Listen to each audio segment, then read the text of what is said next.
بالله من الشيطان الرجيم بسم الله الرحمن الرحيم الحمد لله رب العالمين الرحمن الرحيم مالك يوم الدين إياك نعبد وإياك نستعين اهدنا الصراط المستقيم صراط الذين أنعمت عليهم غير المغضوب عليهم ولا الضالين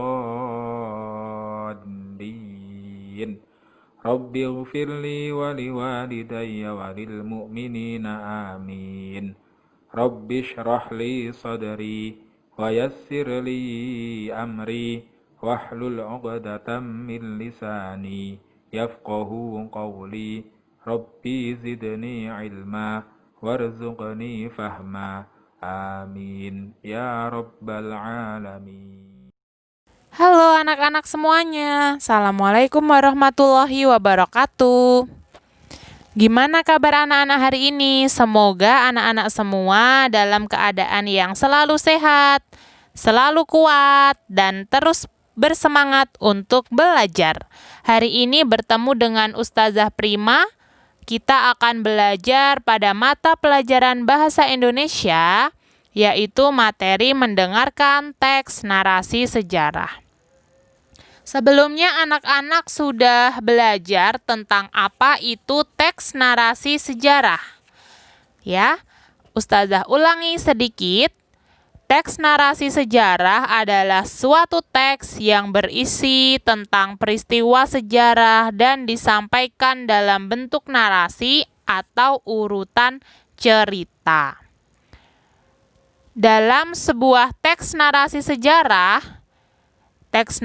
sejarah itu disusun berdasarkan beberapa hal. Yang pertama, orientasi atau bagian pengenalan. Yang kedua, urutan peristiwa yang disampaikan yaitu secara kronologis. Dan yang ketiga, reorientasi atau komentar penulis tentang peristiwa yang diceritakan. Tetapi reorientasi ini bersifat tidak wajib.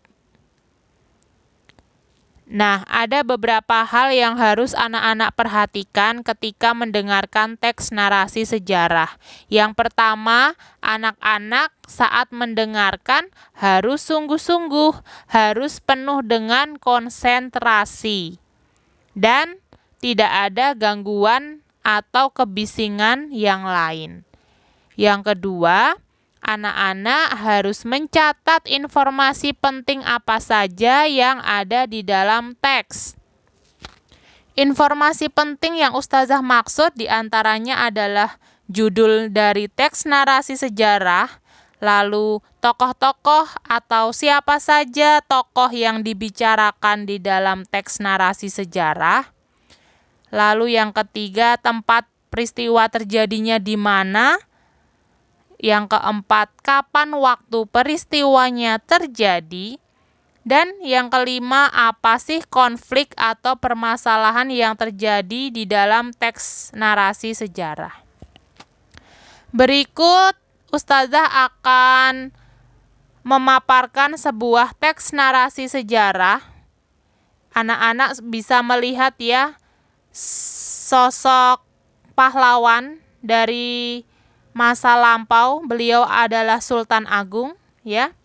Ustazah akan membacakan sedikit sejarah yang dialami oleh beliau pada masa zaman penjajahan, ya. Oke, simak baik-baik paparan narasi yang akan Ustazah sampaikan berikut ini. Sultan Agung adalah Raja Mataram yang paling terkenal. Pada awalnya, ia tidak menganggap Belanda sebagai musuh, tetapi hanya sebagai pedagang.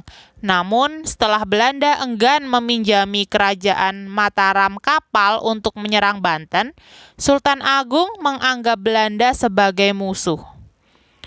Lalu Sultan Agung pun mengirimkan pasukan perang ke Batavia pada tahun 1628 Masehi. Sayangnya serangan ini gagal karena tidak adanya meriam untuk menghancurkan benteng. Serangan kedua dilanjutkan pada tahun 1629 Masehi. Namun, lagi-lagi ia gagal karena gudang-gudang bahan makanan milik Sultan Agung dibakar oleh Belanda. Meskipun sudah 2 kali mengalami kekalahan, Sultan Agung telah menunjukkan semangat perjuangan yang luar biasa. Oke anak-anak, demikian narasi yang Ustazah sampaikan. Selanjutnya silakan anak-anak jawab kuis yang ada di dalam video pembelajaran ini ya. Yang pertama, siapa tokoh yang dibicarakan di dalam teks tersebut? Yang kedua, apa yang menyebabkan Raja Mataram melakukan perlawanan kepada Belanda? Yang ketiga, kemana Raja Mataram mengirimkan pasukan perang untuk melawan Belanda? Yang keempat, bagaimana strategi Raja Mataram untuk melawan Belanda? Dan yang kelima, mengapa serangan Raja Mataram gagal? Oke anak-anak, jika anak-anak masih kesulitan untuk mencari jawabannya, silakan flashback lagi ya cerita narasi sejarah yang sudah Ustazah sampaikan berikutnya. Oke anak-anak, demikian materi pada hari ini cukup mudah ya. Ustazah yakin anak-anak semua tidak ada yang kesulitan untuk mempelajari materi pada hari ini. Oke, terima kasih sudah melihat dan menonton video ini. Kita bertemu lagi di video berikutnya. Tetap semangat untuk belajar. Semoga sehat selalu. Assalamualaikum warahmatullahi wabarakatuh.